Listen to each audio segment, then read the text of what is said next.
The water dripped in counts of 7. She had learned it weeks ago, pressing her ear against the stone floor of the kitchen above the dungeon, listening to the rhythm of the old pipes while she scrubbed the grease traps at 3 in the morning. 1, 2, 3, 4, 5, 6, 7. Pause. Then again. It was the only steady thing in the Ironmore packhouse, and Lyra had learned to love steady things because so little in her life had ever been.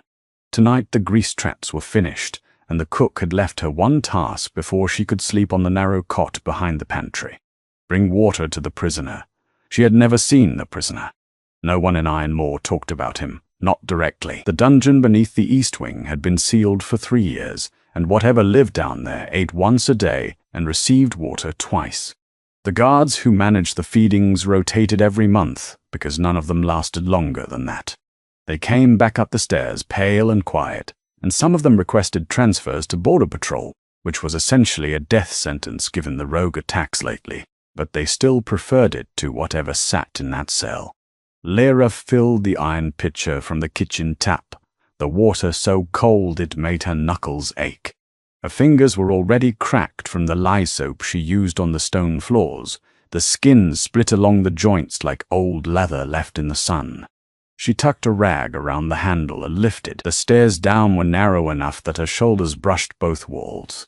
The stone was slick with condensation that smelled of copper and something older, something that reminded her of the root cellar where her mother used to store herbs before the fever took her. Lyra had been 9. She was 22 now, and 13 years in the Ironmore pack as a kitchen servant had taught her that memories were luxuries she could not afford to unpack while carrying a full pitcher down wet stairs. The corridor at the bottom was lit by a single bulb that buzzed and flickered in a way that made the shadows stutter. 3 cells lined the left wall, all empty, their doors hanging open with rust frozen in the hinges. The 4th cell at the very end was different. Its door was solid iron, bolted with silver core locks that Lyra could smell from 10 feet away, that metallic bite that made the space behind her eyes ache. A slot at the bottom was just wide enough to slide a tray or pitcher through. She knelt. The stone was ice against her knees to the thin fabric of her dress. She could hear breathing on the other side of the door. Slow, deliberate, the kind of breathing that belonged to something large enough that it had to be conscious about how much air it moved. She slid the pitcher through the slot. A hand caught it before it cleared the threshold. Just fingers, really, visible for half a second in the gap. They were scarred across the knuckles, thick, the nails torn down to nothing. But the grip was precise, controlled, not the grab of a starving animal, the measured take of someone who had decided exactly when and how to accept what was offered. Lyra should have stood and left. That was the protocol. She had been told this by Marin, the head cook, in the same flat tone Marin used to describe where the rat poison was stored. Leave the water. Do not speak. Do not linger. Come back upstairs. Simple, but Lyra had a habit that had gotten her in trouble her entire life. Not defiance exactly, more like a gravitational pull toward things that were hurting. When she was 12, she had sat beside a dying Border Patrol wolf for 6 hours, humming the songs her mother used to sing, because no one else would stay with him, and she could not bear the idea of someone dying alone. The beta had found her there at dawn, her dress soaked in the wolf's blood, her voice hoarse, and he had backhanded her so hard her ear rang for 3 days. Not for sitting with the dying wolf, for leaving the breakfast bread unattended, which meant it had burned, which meant 30 warriors went without toast, which was apparently a greater tragedy. She did not sit now, but she did not leave. The breathing behind the door shifted, a slight change in rhythm, as if the thing inside had registered that the usual pattern had broken. Usually the pitcher slid through and the footsteps retreated immediately. This time the footsteps did not retreat. Lyra opened her mouth and closed it. Then she did the thing she always did when she did not know what to say. She hummed. It was not a song with a name. Her mother had hummed it while grinding dried chamomile and lavender into the paste she used for burns, and Lyra had absorbed it the way children absorb everything, without knowing she was learning. The melody was simple, 5 notes that rose and fell like breath, like water finding its level. She had hummed it to the dying wolf, She had hummed it to herself on the nights when the cold in the pantry was bad enough that she could see her own breath, and her stomach was a fist of nothing. The breathing behind the door stopped, not stopped as in death, stopped as in attention, the complete, coiled stillness of a predator that has heard something it cannot categorize. Lyra hummed through the melody twice, then let it trail into silence. Her knees ached from the stone. She stood, brushed off her dress, and climbed the stairs without looking back. She did not think about it again until the next night, when she brought the water and knelt at the slot and slid the pitcher through. The same scarred hand caught it, and from the other side of the door, so low she almost missed it, a voice like gravel dragged across iron said one word. Again. Lyra's heart kicked against her ribs. She had been told the prisoner did not speak. Madden had said this with the certainty of someone reporting a natural law. Water is wet, fire burns. The thing in the dungeon does not speak, but it had spoken. To her, she hummed. This time she went through the melody 3 times, and on the 3rd pass she heard something that made her breath catch, a single father named, that would unworld. A low, resonant vibration that might have been a growl, except that it was not threatening. It was harmonizing, rough and broken, like an instrument that had not been played in years and whose strings had gone to rust, but finding the intervals nonetheless. Following her melody a half-step behind, Lyra finished and pressed her palm flat against the iron door without thinking about why. The metal was warm, not from the other side, from her own hand. Her skin had flushed hot in a way that had nothing to do with the temperature of the dungeon, a warmth that started at her sternum and radiated outward like she had swallowed something alive. She pulled her hand back and stared at it. Then she went upstairs and did not sleep until almost dawn. This became the shape of her nights. Finish the grease traps. Fill the pitcher. Descend. Slide the water through. Whom. Listen to the broken voice behind the door, find her melody and hold it, a little stronger each time, a little more sure.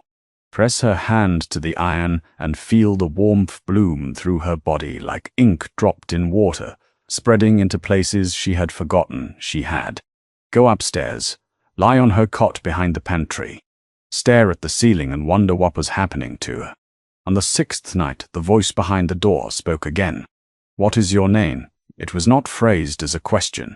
There was no uptick at the end, no curiosity. It was a demand stripped down to its barest components, spoken by someone who had forgotten how to ask for things and only remembered how to command them. Lyra hesitated. Maren's rules were clear. Do not speak. But Maren had also told her the prisoner did not speak, and that had turned out to be wrong, so perhaps Maren's rules were not as absolute as they appeared. Lyra, she said. The silence that followed was heavy enough to have weight. She could feel it pressing against the door, against her chest, against the backs of her eyes. When the voice came again, it was different, lower, rougher, as if the name had physically affected the speaker, had reached into whatever remained of his throat and squeezed. Lyra, say it again. She did. A sound came from behind the door that she would think about for the rest of her life. It was not a word and not a growl. It was the sound of something cracking open. Something that had been sealed and locked and bolted for years, breaking along a fault line that no amount of silver or iron or silence had been able to seal permanently. A sound of recognition so deep and so old that it predated language entirely. Lyra did not know the word for what she felt in that moment. She would learn it later, but her body knew. A wolf, dormant and silent, since the day she turned 16 and nothing happened, the day the pack had confirmed what they already suspected and called her wolfless, defective, an omega in the most literal and shameful sense. That wolf stirred, not woke, not yet, but stirred, the way a sleeper shifts under heavy blankets in the deepest hours before dawn, sensing light that has not yet arrived. She pressed both hands to the door. The iron should have been cool. It burned like a living thing. I need to go, she whispered. Come back. I always come back. The next morning changed everything, though Lyra did not know it yet. She was on her knees in the main hall, scrubbing the baseboards with a brush whose bristles had worn down to nubs. When the front doors of the pack house opened and a delegation walked in that made every wolf in the building go rigid. She could feel it even without a wolf of her own, the way the air pressure changed, the way conversation died mid-syllable, the way the betas mate. Helena dropped the crystal glass she was carrying and did not even look down at the shatter. 3 wolves entered. They were enormous in the way that spoke of bloodline rather than gym work, wide across the shoulders and narrow through the hips, moving with the fluid economy of apex predators who had never in their lives needed to hurry. They wore dark clothing and no insignia, but they did not need insignia. The power rolling off them was a physical sensation, a subsonic hum that Lyra felt in her molars. She pressed herself against the baseboard and tried to be invisible. She was good at this. 13 years of practice. The tallest of the 3, a wolf with steel gray hair and a scar that bisected his left eyebrow, addressed Beta Connell directly. "We are here on behalf of Blackmere. Our king has been missing for 3 years. Our trekkers have followed a trail to this territory. You will grant us access to search, or you will be considered hostile, and Blackmere will respond accordingly." Lyra kept scrubbing, but her hands had stopped moving. Blackmere. Everyone knew Blackmere, the largest and most powerful pack on the continent, ruled by an alpha king whose name was spoken in whispers even by other alphas. Kael Ashenfang. He had vanished 3 years ago during a peace negotiation, and his disappearance had destabilized half the continent. Wars had broken out, alliances had fractured. 6 packs had been destroyed in the power vacuum 3 years ago. The prisoner had been in the dungeon for 3 years. Lyra's brush slipped from her fingers and clattered against the stone floor. The sound was small, but in the taut silence of the hall it carried like a gunshot. The steel-haired wolf's eyes snapped to her. She felt the weight of his attention like a hand closing around her throat. Beta Connell stepped forward, his smile practiced and his scent sour with something Lyra had learned to recognize years ago. Fear, poorly concealed under cologne and authority. "There is no one from Blackmere here," he said. "You are welcome to search the grounds. We have nothing to hide." He was lying. Lyra knew this with the certainty of someone who had spent 13 years reading the micro-expressions of the people who controlled whether she ate. Connell's left hand was fisted at his side. His jaw was set a fraction too tight, and he had not blinked. The Blackmere delegation began their search. Lyra went back to scrubbing, but her mind was in the dungeon, with the scarred hands and the broken voice in the iron door that was warm to her touch. That night she went down earlier than usual. The pitcher was full, the stairs were slick, and her heart was hammering so hard she could taste copper at the back of her tongue. She knelt at the slot and slid the water through. The hand caught it. "Are you Kael?" she said. She did not whisper. She did not hedge. She said it clearly into the gap beneath the iron door, because she had spent her whole life being quiet and careful and invisible, and something about the warmth that bloomed from that door had been slowly, steadily burning away her caution. The silence was absolute. Then, like a fault line giving way under a mountain, the voice answered. "Yes." Lyra closed her eyes. Her pulse was a bird throwing itself against glass. "There are wolves here, from Blackmere. Looking for you. I know. I can smell them. 3 floors up and through 18 inches of stone. I can smell them.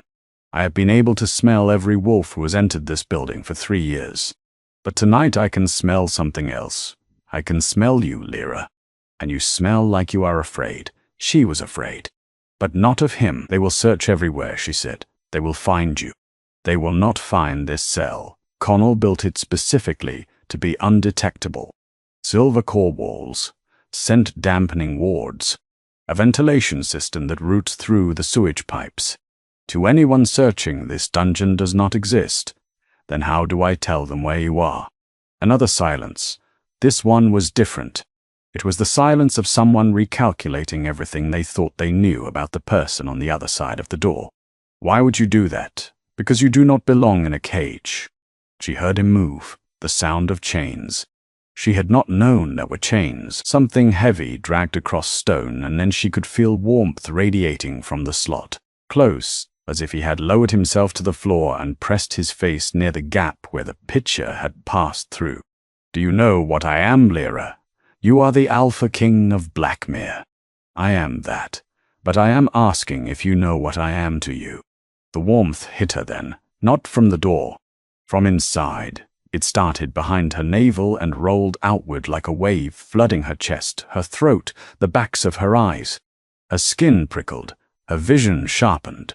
And deep in the hollow place where her wolf should have lived, where there had been nothing but silence and emptiness for 6 years, something opened its eyes. The sound that came out of Lyra's mouth was not voluntary. It was a keen, high and thin and aching, the sound of something that has been waiting so long it had forgotten. It was waiting, suddenly confronted with the thing it had been waiting for.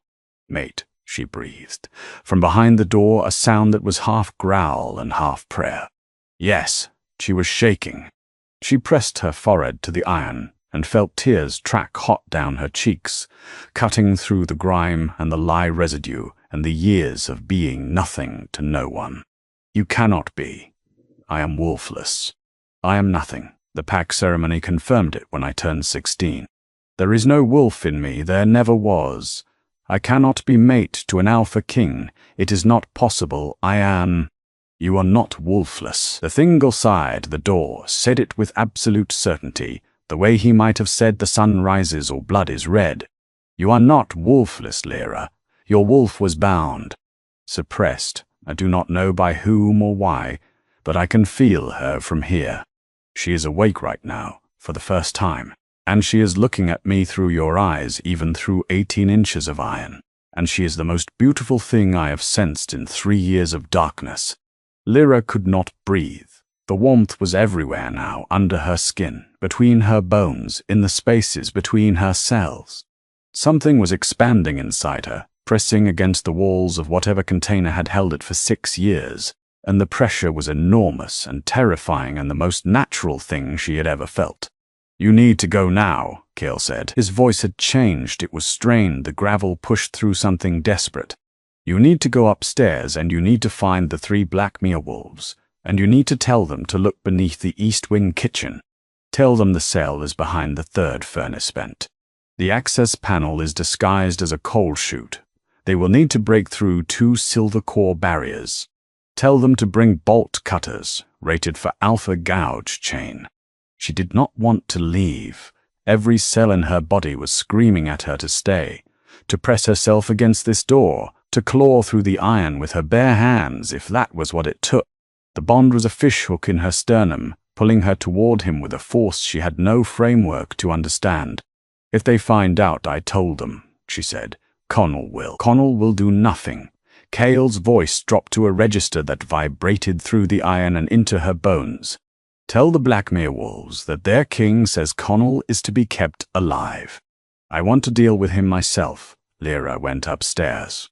Her legs shook on every step. The warmth inside her was still expanding, still pressing, and with it came sensations she had no names for, the sharpening of her hearing until she could pick out individual heartbeats on the floor above, the brightening of her vision until the dim stairwell was as clear as noon, the sudden acute awareness of every scent in the building layered and distinct like instruments in an orchestra. She found the Blackmere delegation in the east corridor. The steel-haired wolf saw her coming, and something shifted in his expression, a flicker of something that moved too fast for her to read. "You," he said, "the servant from the hall. Your king is beneath the East Wing kitchen," Lyra said. Her voice was steady. She did not know where the steadiness came from. "Behind the 3rd furnace vent, a coal chute. 2 silver core barriers. He says you will need bolt cutters rated for Alpha Gouge chain." The 3 wolves went very still. The steel-haired one, the oldest, looked at her with an intensity that should have been frightening. His nostrils flared. His eyes widened by a fraction so small that anyone who had not spent 13 years reading faces might have missed it. "How do you know this?" "He told me. I bring him water." The steel-haired wolf looked at the other 2. Something passed between them, a communication that happened in micro-movements and scent rather than words. Then they moved, all 3, with a speed and purpose that made them blur the edges. "You come with us," the steel-haired wolf said. It was not a request. They found the coal chute behind the third furnace vent exactly where Cale had said it would be. The access panel had been welded in place and painted over to match the wall, but the steel-haired wolf, whose name was Ronan, put his fist through it without pausing. The sound of the weld shearing was like a bone breaking. Behind the panel was a corridor that was not on any blueprint. Narrow, dark, the silver core barriers glinted in the flashlight beams like veins of poison in the stone. The second wolf, younger, broad across the back, produced bolt cutters from somewhere and began working through the first barrier. Silver hissed and spat against the blades. Lyra stood behind them and felt the bond pulling her forward like a rope tied around her ribs. With every barrier that fell, the warmth intensified. Her skin was flushed. Her vision was so sharp now that she could see the individual crystals in the stone walls, could count the oxidation patterns on the bolts, could read the maker's mark on the bolt cutters from 6 feet away. The second barrier fell. The cell door was ahead. Iron, silver, massive. The locks were etched with symbols Lyra did not recognize but that made her new wolf, her waking wolf, snarl with a fury that vibrated through her entire skeleton. Ronan looked at the locks and swore under his breath. Alpha-grade binding wards. This was not a prison cell. This was a suppression chamber, designed to hold someone whose power could not be contained by physical means alone. He looked at Lyra. His expression had changed again. There was something in it now that she would later understand was awe, poorly concealed. "Stand back." "No," Lyra said. She did not know why she said it. She walked past the 3 Blackmere wolves, placed her hands on the iron door, and pushed. The wards should have burned her. Silver core locks should have been as immovable as geology. But the warmth inside her was not just warmth anymore. It was a frequency, a vibration that matched some resonance in the metal, and when she pushed, the locks screamed. The wards cracked. The iron groaned in a voice that sounded almost alive, almost in pain, and then the door moved. It swung inward on hinges that had not turned in 3 years. The cell was small, 8 feet by 8 feet. No light, no bed, no toilet, a bucket in the corner. A chain bolted to the far wall. Silver core links as thick as her thumb, running to a collar around the neck of the man who sat on the stone floor with his back against the wall and his eyes open and fixed on her with an intensity that stopped her heart. Khalil Ashenfang was enormous, even seated, even diminished by 3 years of captivity. He was the largest wolf she had ever seen. His hair was black and matted, hanging past his shoulders. His body was a map of old wounds and new scars, the silver burns visible as pale, branching patterns across his chest and arms like lightning frozen in skin. His jaw was dark with years of beard growth. His wrists were raw where the chain had rubbed them to meet. But his eyes were amber, and they were not the eyes of a broken prisoner. They were the eyes of a king, patient, furious, waiting. They found Lyra and stayed. She crossed the cell.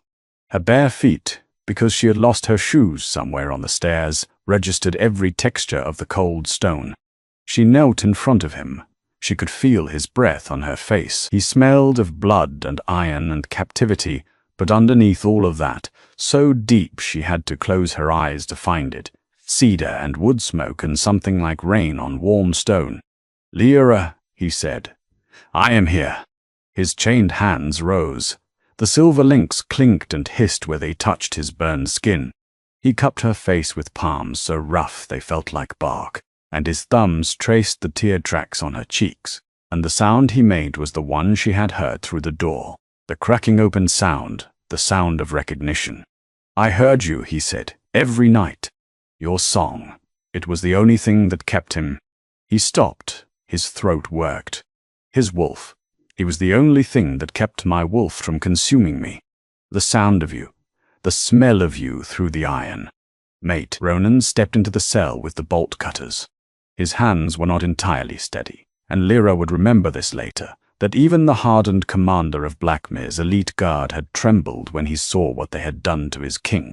He cut the collar first, the silver shrieking as it parted, and the skin beneath was a ring of scar tissue, so deep and so old that it had become part of Cale's body, a permanent mark of what Connell had done, The chains fell away link by link.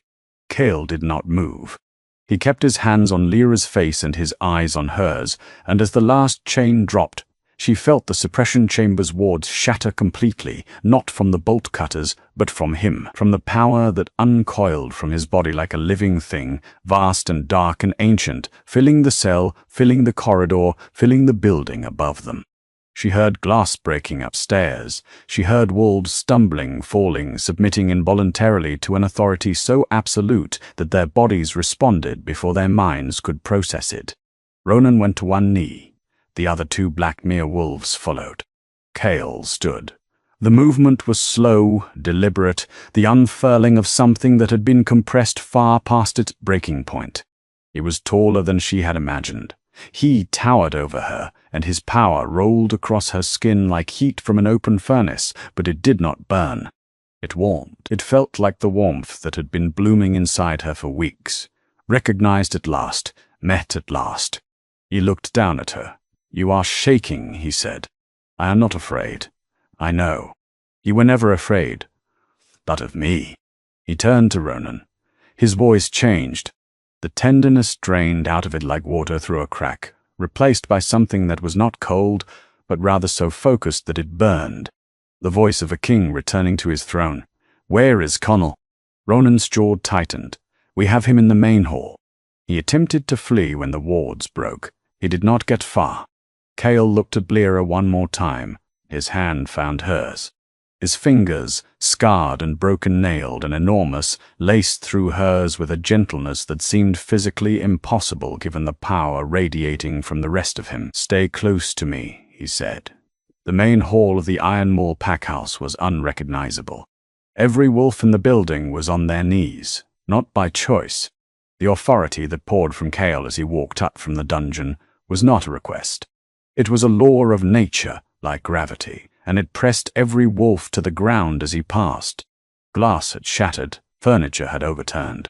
A crack ran up the main load-bearing pillar of the hall like a vein, and Lyra understood that 3 years of suppressed power were bleeding out of him faster than he could control, and that the building itself was struggling to contain it.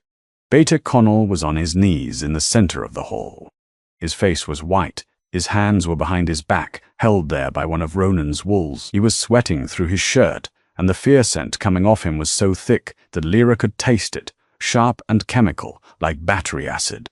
Kale stopped in front of him. He did not sit. There was no throne here, and he did not need one. 3 years, Kale said. His voice was quiet. It did not need to be loud. Every ear in the building was tuned to it with the desperate attention of prey. 3 years in a suppression cell. Silver core chains. Scent dampening wards. You took me during a peace negotiation. You drugged me at the table where I had come to offer your pack protection from the rogue incursions. I remember the taste of the wolfsbane in the wine. I remember your face as I went down. Connell opened his mouth, closed it, opened it again. I had no choice, he said. His voice cracked on the second word. They told me if I did not deliver you, they would destroy Ironmoor. The Northern Coalition. They wanted you removed. They paid me in territory guarantees I was protecting my pack. Kyle studied him for a long moment. The silence was absolute. Then he spoke, and his words fell like stones. You drugged a king at a peace table. You chained him in silver for 3 years. You let him rot in the dark while 6 packs burned in the war his absence caused. You did this for territory. Connell flinched. But then something shifted in his face. It was brief, no more than a flicker, and if Lyra had not been standing close enough to see his eyes, she would have missed it. He looked past Kale into the crowd of kneeling wolves, and his gaze found someone specific. A young wolf, maybe 17, on his knees near the back wall, trembling so hard his teeth were chattering. "My son," Connell said. His voice had changed. The calculation was gone, and what was left was something rawer and uglier and more human. They had my son. The Northern Coalition took him when he was 14. They sent me his finger in a box. They said if I did not cooperate, they would send the rest of him in pieces. I chose to save my child over your freedom. You can kill me for it, but I would do it again. The hall was silent. Lyra looked at the young wolf near the back wall and saw the missing finger on his left hand, the pinky gone at the second knuckle, the scar healed but still shiny and new. Cale's expression did not change, but something behind his eyes shifted, a recalculation so subtle that only someone who had spent weeks learning to read him through a gap in an iron door would have caught it. "Your son will not be punished for your crimes," Cale said. "But you will answer for 3 years. You will answer for the 6 packs that burned. You will answer for every wolf that died in a war that existed only because you sold me to the highest bidder. This is not revenge, Connell. This is accounting." He turned away from Connell and found Lyra's hand again. The warmth was immediate, a circuit completing, a frequency finding its match. "Ronan, chain him. Silver, you will face judgment at Blackmere before the full council. Not here. I will not stain this floor with more blood than it already holds." Ronan moved to comply. Connell went without resistance, and the last thing Lyra saw before they took him from the hall was his eyes finding his son one more time, and the look in them was the most complicated thing she had ever seen on a human face. Relief and grief and something that might have been love, if love could survive what he had done. The next hours were chaos. Blackmere reinforcements arrived. Ironmoor wolves were separated, questioned, assessed. Those who had known about the prisoner were detained. Those who had not, which was most of them, were offered the choice of pledging to Blackmere's protection or dispersing to seek other packs. The building was secured. Medical teams were brought in. Cale refused medical attention. He sat in the packhouse kitchen, which was the room Lyra knew best, at the long steel table where she had cleaned grease traps for 13 years. A Blackmere medic hovered nearby, visibly distressed by the silver burns and the malnutrition and the raw wounds around his wrists and neck. Cale ignored him entirely. He watched Lyra. She was making soup. She did not know why. It was the only thing she knew how to do in this room, and her hands needed something to hold that was not shaking, and the prisoner, who was now a king, needed to eat something, and she could not think about anything else while the bond was screaming inside her like a signal fire.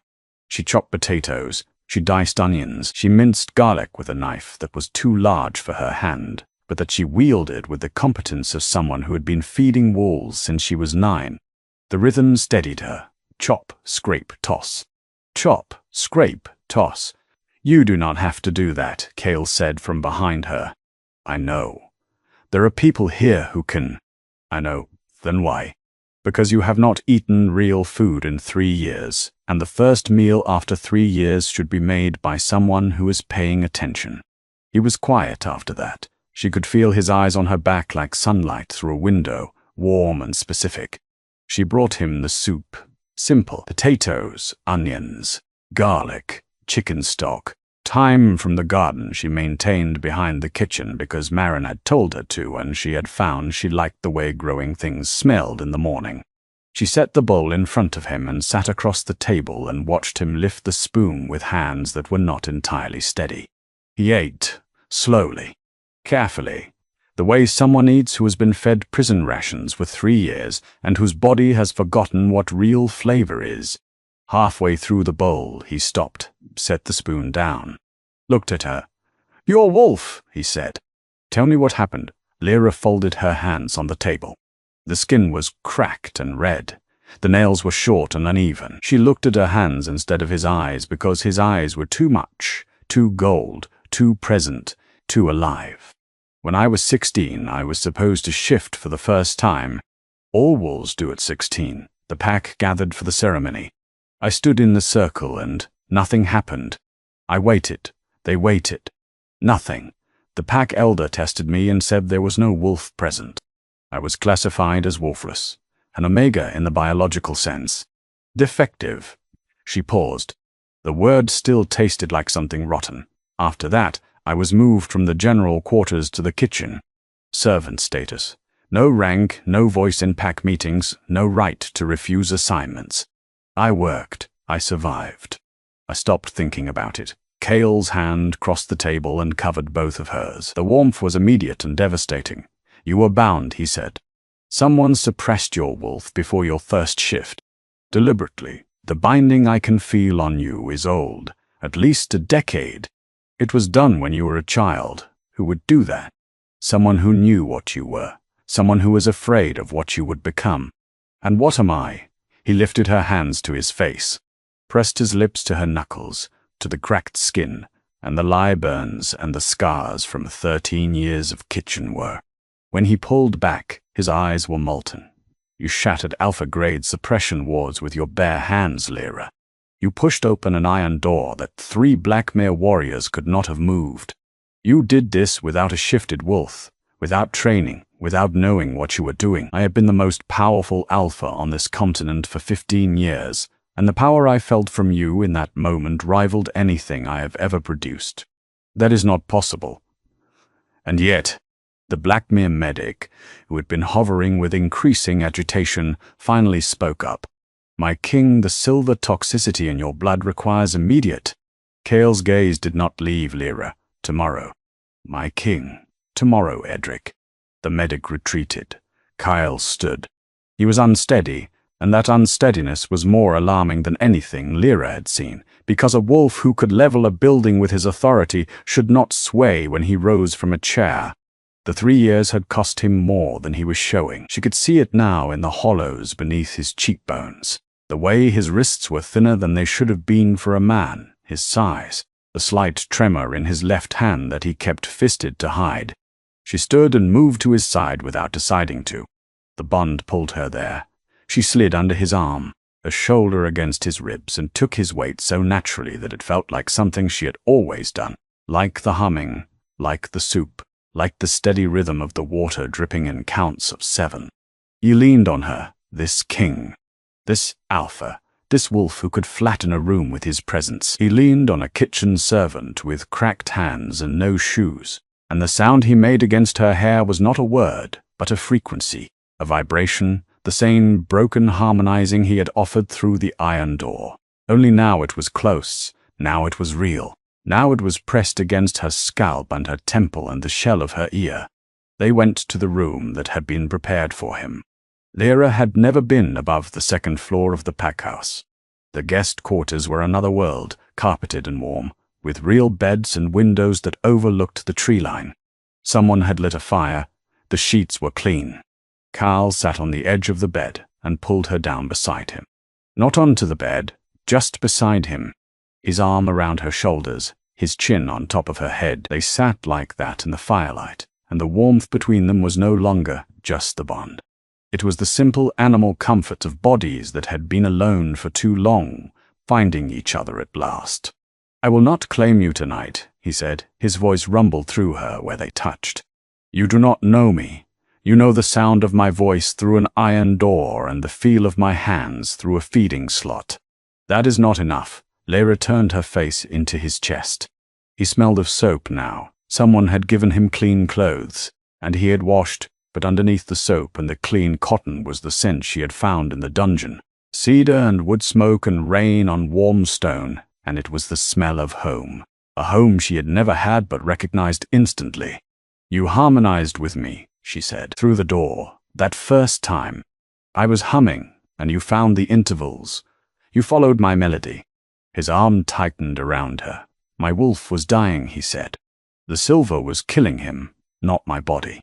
My wolf, he was fading. Every day, a little more. I could feel him going, the way you can feel a fire dying when you are too far from wood. And then one night a girl knelt on the other side of the door and hummed a melody that my mother used to hum when I was small. And my wolf opened his eyes for the first time in months. And he said, Caesars. Lyra pulled back to look at him. Your mother hummed the same melody. He nodded. His eyes were wet. He did not try to hide it. An old song, from the Northern Territories. I do not know its name. She hummed it when she was grinding herbs, chamomile and lavender, for burns. The room tilted. Lyra's mother had hummed that melody while grinding chamomile and lavender, for burns, an old song from the Northern Territories. My mother, Lyra started. She could not finish. What was her name? Sarah Voss. Kale went very still. The kind of still that she had learned to associate with earthquakes, with the moment before the ground remembers it can move. Sarah Voss was a healer from the Ashenfang territory. She disappeared 23 years ago. She was my mother's apprentice. She left the territory after a dispute with the council. She was pregnant when she left.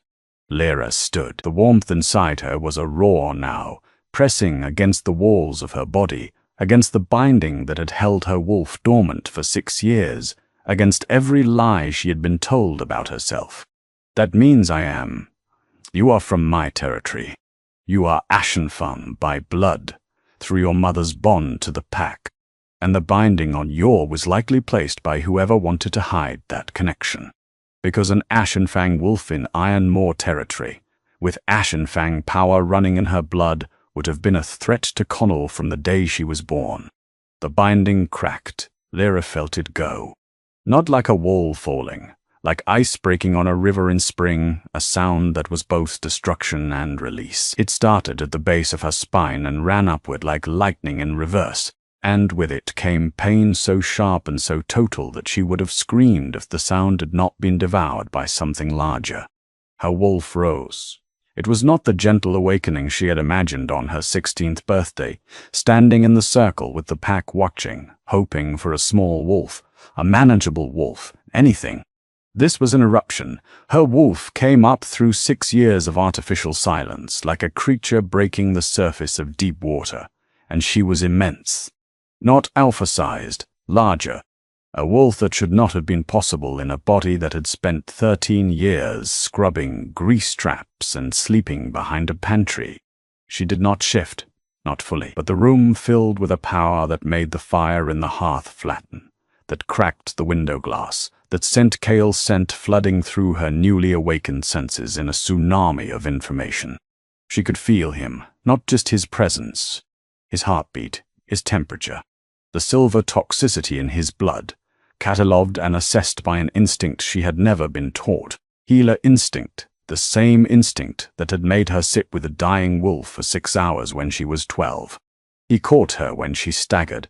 His arms closed around her and his wolf met hers in a collision that was not violent but was absolute. 2 frequencies finding each other, 2 instruments tuning to the same note. "There you are," he murmured into her hair. "There she is." The next day was difficult. Chaol's silver toxicity was worse than the medic had feared. Edric, who had served the Ashenfang royal house for 30 years and had the bedside manner of a disappointed librarian, spent 4 hours extracting silver residue from Chaol's blood while the king sat in a chair and held Lyra's hand and said nothing, though the tendons in his jaw stood out like cables and his breathing went ragged in the worst moments. Lyra stayed. She had not been asked to stay, but she had not been asked to leave either, and the bond made the idea of being more than 10 feet from him physically uncomfortable, a dull ache behind her ribs that intensified with distance. She watched Edric work. The medic's hands were precise, his instruments old-fashioned, his muttering a constant soundtrack of professional outrage. 3 years. Silver core collar. Who does this? This scarring will be permanent, my king. The nerve damage in your left hand, I can reduce the tremor, but it will never fully... Edric, my king. She does not need to hear a full prognosis. Edric glanced at Lyra. His expression softened by a degree that was barely measurable, but that she caught because she had spent her life reading faces. "My apologies," he said. You are his mate." It was the first time anyone had said it to her as a fact rather than a question. "Yes," Lyra said, "I am." "Then you should know that he will recover. The silver has done damage, but his wolf is strong, stronger than any wolf I have treated in 30 years. He lowered his voice, though Chaol could obviously hear everything. "I believe he survived 3 years in that cell because his wolf refused to die. Wolves that stubborn are impossible to kill, trust me. I've tried to give this one injection since he was 6 years old." Chaol made a sound that might have been a laugh. It was rough and abbreviated, as if the mechanism for laughter had rusted in 3 years of disuse, but it was there. By the 2nd day, the Blackmere reinforcements had fully secured Ironmoor territory. Connell and his inner circle were in custody, awaiting transport to Blackmere for trial. The rest of the Ironmoor pack was in a state of stunned reorganization. The wolves, who had not known about the prisoners, struggling to process the fact that their beta had been harboring the most powerful alpha on the continent in a torture cell beneath their kitchen for 3 years. Lyra moved through the pack house in a daze. She was still wearing a kitchen servant's dress because she had no other clothes, and Blackmere wolves kept stopping in the corridors to stare at her. She could feel their wolves assessing her, tasting her power, which was still uncontrolled and leaking from her in waves that made doors rattle and light bulbs flicker when she walked past. Ronan found her in the kitchen. She was cleaning the grease traps because her hands needed something to do and muscle memory was stronger than any revolution. He leaned against the door frame and watched her for a moment. His expression was unreadable. "You do not have to do that anymore," he said. "I know. The king has asked for you." She wrung out the rag, set it on the counter, wiped her hands on her dress. She followed Ronan upstairs and found Kyle standing. Not sitting. Standing in the center of the room in clothes that fit him, and the transformation was so stark that she stopped in the doorway. He had shaved. His hair was cut, still long but clean, tied back. He was wearing black, and the clothes revealed what the prison rags had hidden: the sheer scale of him, the breadth of his shoulders, the way he held space like he owned it, because he did. The silver scars were still visible, pale lightning on his forearms and throat, but they did not diminish him. They made him look like what he was, a king who had survived something that should have killed him. He looked at her, and she saw the exact moment his wolf surged. Because his eyes went from amber to molten gold, the pupils contracting to vertical slits, and the air in the room compressed as if a large animal had inhaled. "Come here," he said. She went. Not because it was a command, because the bond between them had the gravitational pull of a star, and she was tired of fighting it, and his hands were open. He cupped her face the way he had in the cell. His thumbs traced her cheekbones. He studied her with an attention so thorough it felt like being mapped. "I am leaving for Blackmere in 2 hours," he said. "I want you to come with me. I have nothing to bring. You have yourself. That is enough. Kyle." She put her hands over his. His fingers were warm, the scarred knuckles rough under her palms. "I have lived in a kitchen for 13 years. I do not know how to be a queen. I do not know how to be a mate. I do not even know how to shift yet. My wolf is awake, but I cannot control her, and I am terrified that I will do something wrong, that I will embarrass you, that I will—" He kissed her. It was not gentle. It was not rough. It was inevitable, the way the tide is inevitable, the way gravity is inevitable. His mouth on hers was warm and sure and tasted of the thyme from her soup, and the bond detonated between them in a cascade of sensation that wiped out everything. Every fear, every doubt, every word she had been about to say. His wolf pressed against hers through the kiss, not demanding, not claiming, just present, enormous and present, and saying, "I am here, I am yours, I will be here when you are ready." She kissed him back. Her hands found the back of his neck, the scar tissue from the collar, and she felt his breathing change when her fingers traced the damaged skin. He pulled back just enough to speak against her mouth. "I was the most feared wolf on this continent," he said. "I conquered territories. I ended wars. I held the peace for a decade through force and will. And the strongest thing I have ever felt was the sound of you humming through an iron door. Do not tell me you are not enough." They traveled to Blackmere in a convoy that Lyra lost count of. Armored vehicles, wolves running escort in shifted form. The road wound through mountain passes and dense forest, and through the window Lyra watched the landscape change from Ironmoor's sparse plains to something older and denser and darker, trees so tall their canopy blotted out the sky. Blackmere was not what she expected. She had imagined a fortress, stone and iron and walls. What she found was a city in the forest, buildings integrated into the ancient trees, connected by bridges and walkways, lit by lanterns that cast warm amber light across bark and stone. It was immense. The pack compound alone housed 3,000 wolves. Beyond it, the territory stretched for hundreds of miles. When Kyle's convoy arrived, the city went silent. Then it erupted.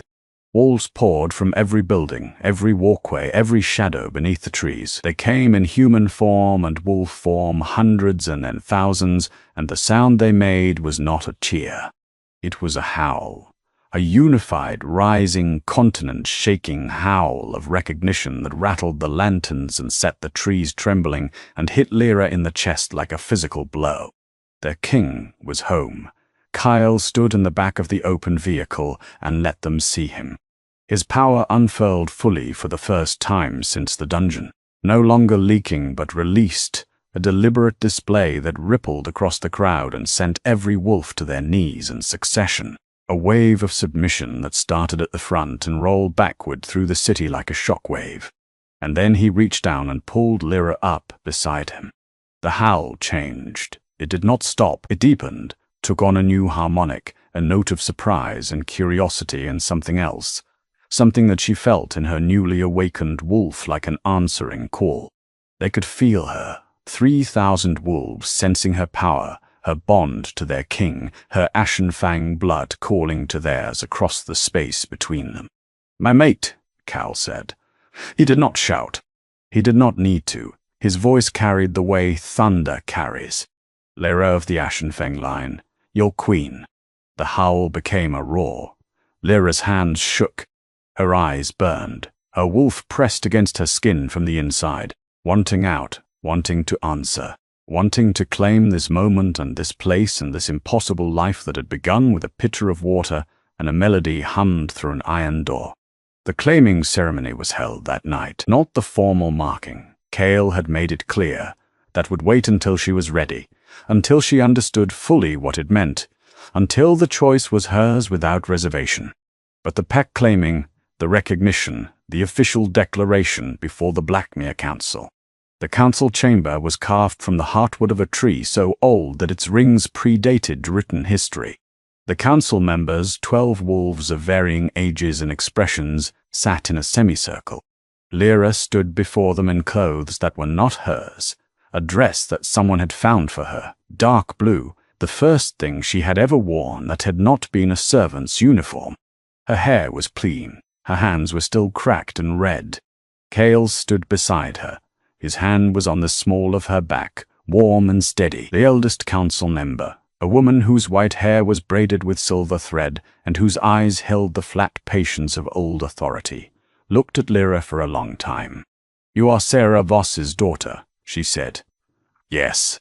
Sia was a gifted healer. She left Blackmere under difficult circumstances. There were those on this council who believed her bloodline carried a specific trait, one that appears perhaps once in a generation. "We have not seen it in 40 years. What trait?" The elder looked at Cale. He nodded. "The ability to heal silver damage," the elder said. "To reverse the scarring, the toxicity, the nerve destruction. It is exceedingly rare. We called it the Ashen Mend. Your mother had the early signs of it. We believe you carry it fully." Lyra looked down at her hands, her cracked, red, lie-scarred, grease-burned hands. Healer's hands. She had sat with a dying wolf for 6 hours. She had tended a garden of medicinal herbs because she liked the way growing things smelled. She had brought water to a prisoner every night and hummed the same song her mother had hummed while grinding healing paste. The elder continued, "We would like to test this, if you are willing." Lyra turned to Cal. His left hand, the one with the tremor, the one Edric had said would never fully recover. She took it in both of hers. She did not know what she was doing. She had no training, no instruction, no precedent. She just held his hand and let the warmth come. The same warmth that had bloomed when she touched the iron door, that had shattered the wards, that had cracked the binding on her wolf. She let it flow through her palms and into his damaged nerves. Cale's breath caught. His hand stopped trembling. She held it for a full minute, the warmth flowing steadily, and when she let go, his fingers were still. Not healed, not completely, but the tremor was gone, and the silver scar tissue across his knuckles had faded from white to pale pink, and Edric, standing in the corner, made a sound like someone had stepped on his foot. The council chamber was very quiet. Then the elder smiled. It was a small smile, private, the kind that came from seeing something you had hoped for, but not dared to expect. "Welcome home," she said. The weeks that followed were the strangest of Lyra's life. She went from a cot behind a pantry to a suite of rooms in the royal compound that was larger than the entire Ironmore kitchen. She went from a servant's dress to a wardrobe that filled a closet she could have lain down in. She went from invisible to seen by everyone at all times, and this was the hardest adjustment of all. She trained with the Blackmere healers. Her Ashen Mend ability was real and growing, and every day she spent working with it she felt her wolf strengthen, felt the old binding dissolve a little more, felt the architecture of her true self emerging like a structure revealed by receding water. She was not an Omega. She had never been an Omega. She was something rare and powerful and specific, and the revelation was not triumphant.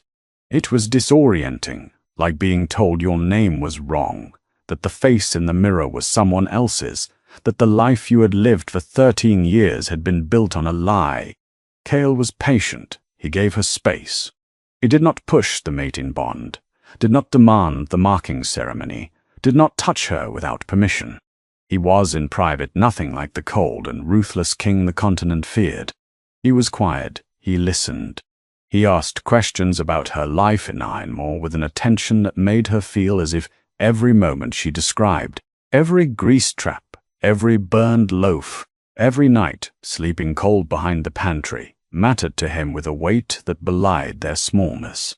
But he was not soft. She saw him in council meetings, and the temperature of the room dropped 10 degrees when he spoke.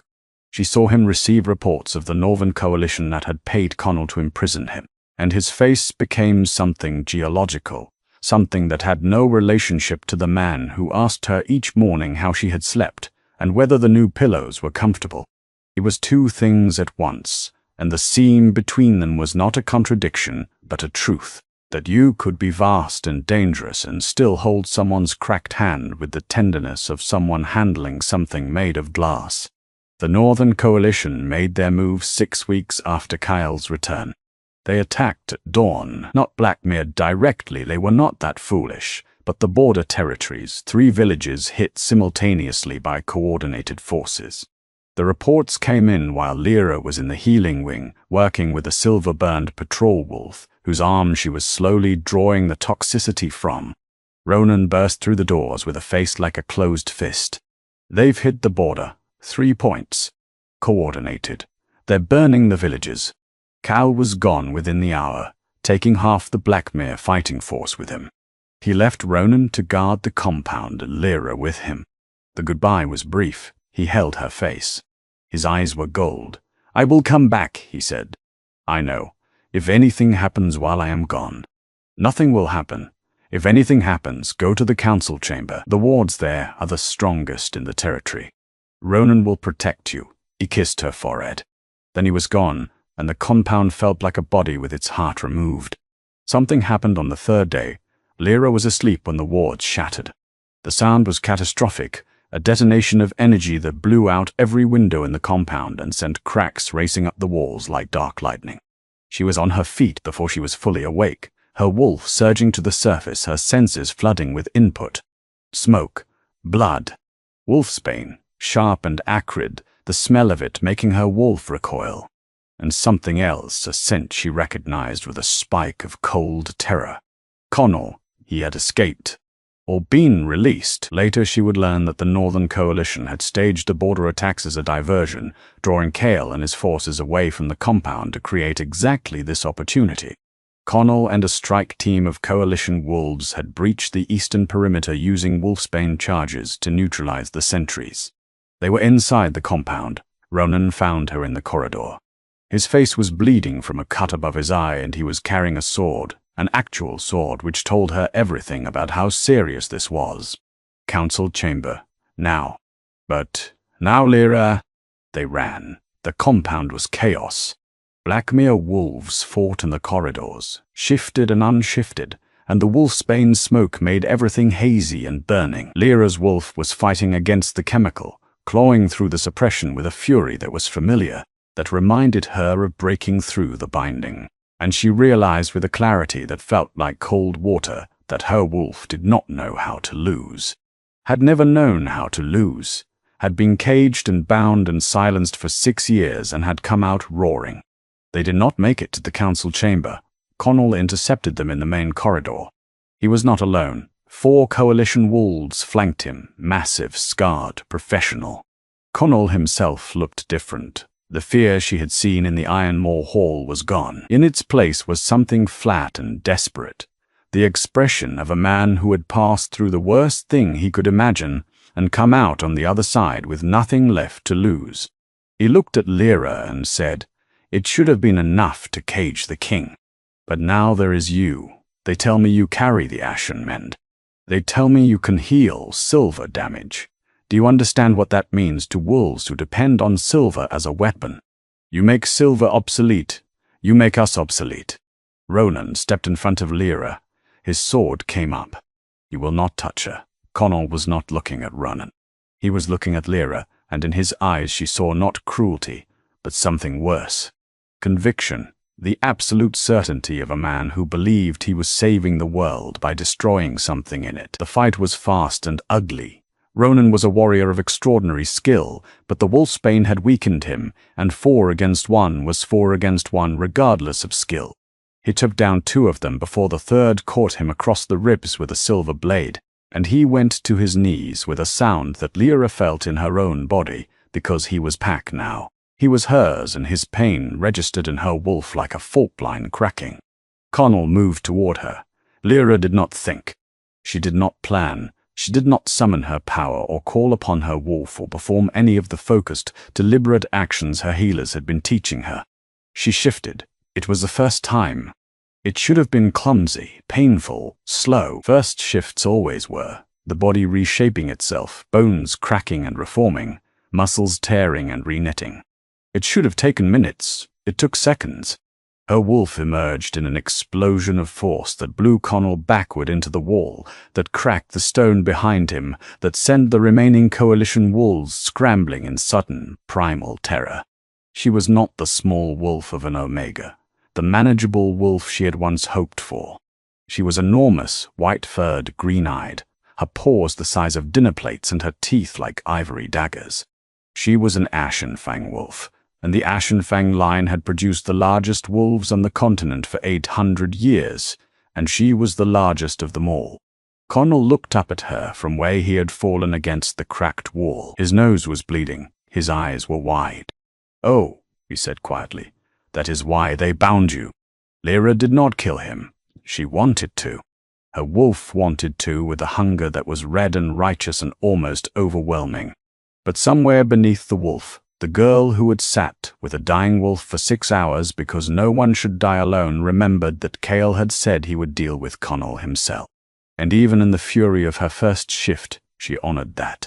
She pinned him beneath one massive paw and held him there, her jaws inches from his face, her breath hot on his skin.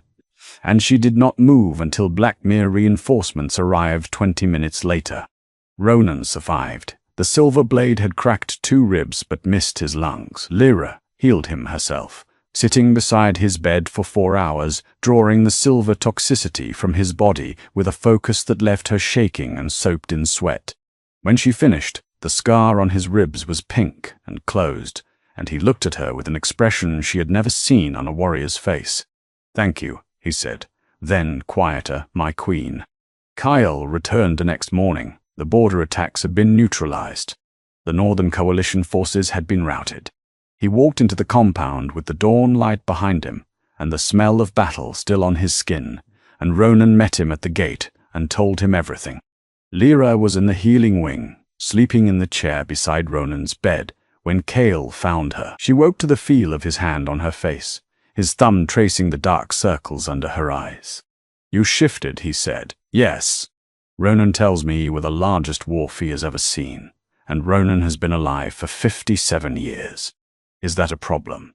His laugh was still rough, still abbreviated, but it was warmer now, and his eyes were so bright they cast amber light across her cheeks. "Lyra, my mate, my queen, it is the opposite of a problem." She leaned into his hand. "I want the marking," she said. He went still. "You are sure?" "I have been sure since I hummed to you through the door." I have been sure since you harmonized back. I did not know what it meant then, but I was sure of it, and I am sure of it now, and I do not want to wait anymore. I have waited my entire life. I am done waiting." The marking ceremony was held at dusk, in the council chamber, before the 12 elders and the pack. There was no elaborate ritual, no speeches, no declarations. Cale stood facing her. The amber light from the lanterns turned his eyes to molten gold and caught the silver scars on his throat. Lyra stood in front of him in the blue dress, which someone had cleaned and pressed because she had refused to wear anything else, because it was the first real thing she had ever owned, and she wanted to be marked in it. He tilted her head, his fingers were gentle on her jaw. He lowered his mouth to the place where her neck met her shoulder, and she felt his breath, warm, specific, carrying the scent of cedar and wood smoke and rain on warm stone. His teeth broke the skin. The pain was brief, a flash of white heat that lasted half a second and then transformed into something else entirely. A completion so total that it redefined her understanding of what her body could feel.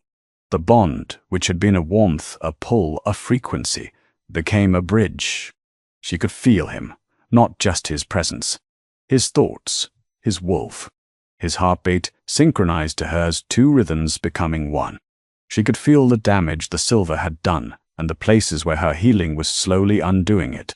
She could feel the depth of his fury at Connell and the Coalition, and the depth of his tenderness for her, and the precise moment where those two depths met and became the same thing, because his love and his rage had the same source, the absolute refusal to let her be harmed. She bit him back. She had not planned this. No one had told her to.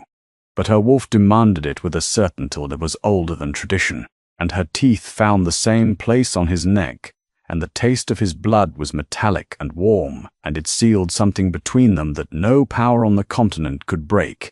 When they pulled apart, the council chamber erupted. 3,000 wolves howled. The sound rose through the ancient tree and into the darkening sky, and somewhere in the forests beyond the compound, wild wolves who owed no allegiance to any pack joined in, drawn by a resonance they could not explain, and the sound was neither celebration nor battle cry. It was recognition, the land itself acknowledging what had been joined. Connell's trial was held the following week. He stood before the council in chains, and Lyra sat beside Cale on the carved seats that served as thrones, and she listened as the evidence was presented in clinical, devastating detail. 3 years of imprisonment, 6 packs burned, thousands dead in the resulting wars. A king tortured in the dark while the man who had caged him governed a territory built on the proceeds. Cale delivered the sentence himself. His voice was the voice she had first heard through the iron door, gravel on iron, but now it carried the full weight of his restored authority. "You will spend the remainder of your life in the same cell where you kept me. The same dimensions, the same chains. No silver, because I am not cruel the way you were cruel, but the same dark, the same silence, the same years." He paused, then, looking at Connell's son, who sat in the gallery with his damaged hand in his lap, he added, "Your son will remain in Blackmere, under my protection. He will be given full pack rights and training. He will not be punished for your crimes. He will be given the chance to become what you prevented him from becoming." Connell said nothing, but his eyes found his son, and the expression on his face was the same complicated, human, irreducible expression Lyra had seen in the Ironmore Hall. He nodded once, then he let them lead him away. Months passed. Lyra healed, not just Cale's silver damage, which she worked on every day until the tremor in his hand was nothing but a memory, and the scars had faded to thin white lines, but the compounds injured, the Border Patrol wolves, the villages burned in the Coalition attacks. Her Ashen Mend ability grew stronger with use, and her wolf grew stronger with it, until she could shift as easily as breathing, and her wolf form moved through the Blackmere forests like something the trees had been waiting for. She still hummed, in the healing wing, while drawing silver from a screaming wolf's blood. In the kitchen, because she had claimed the royal kitchen as her territory, and no one, not even Cale, dared challenge her sovereignty over the soup pot. At night in the bedroom she shared with her mate, her head on his chest, his heartbeat beneath her ear, her melody rising and falling in the dark. And sometimes, in the moments between sleep and waking, she heard him harmonize. His voice was no longer broken. It was full and deep and sure, finding the intervals of her mother's melody with the precision of someone who had learned it in the dark and carried it into the light. One evening in late autumn, Lyra sat on the balcony of the royal quarters, looking out at the Blackmere forest. The lanterns were lit, the trees were gold and red. Cale was behind her, his arms around her, his chin on her head and beneath her hands, resting on the gentle swell of her belly where something small and new and impossible was growing. She felt the first faint flutter of movement. Cale felt it too. She knew because his breath changed and his arms tightened. And against her hair she heard the sound, not a word, not a growl, that frequency, that vibration, the cracking open of something that had no name. She put her hand over his scarred knuckles under her healing fingers. The flutter came again, stronger. In the forest below, a wolf howled. Then another, then a dozen, joining one by one the way instruments join an orchestra, until the sound filled the valley and the trees and the darkening sky. Lyra closed her eyes. She hummed, and the wolves sang back.